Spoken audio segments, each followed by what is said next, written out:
36वां ज़बूर। इंसान की बदजाती। शरीर की बदी से मेरे दिल में ख्याल आता है कि खुदा का खौफ उसके पेशे नजर नहीं, क्योंकि वो अपने आप को अपनी नजर में इस ख्याल से तसल्ली देता है कि उसकी बदी ना तो फाश होगी ना मकरूह समझी जाएगी।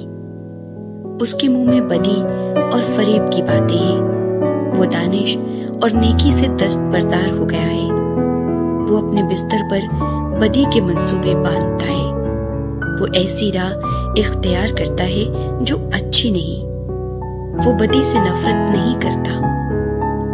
ऐ खुदावंद, आसमान में तेरी शफकत है, तेरी वफादारी अफलाक तक बुलंद है, तेरी सदाकत खुदा के पहाड़ों की मानिंद है, तेरे अहकाम निहायत अमीक है। ऐ खुदावंद, तू इंसान और हैवान दोनों को महफूज रखता है।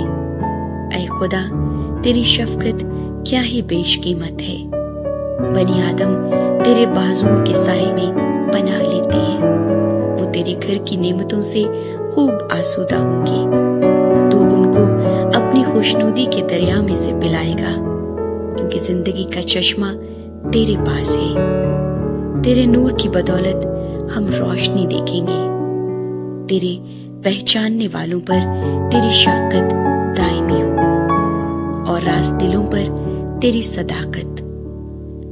मगरूर आदमी मुझ पर लात न उठाने पाए और शरीर का हाथ मुझे हाँक न दे।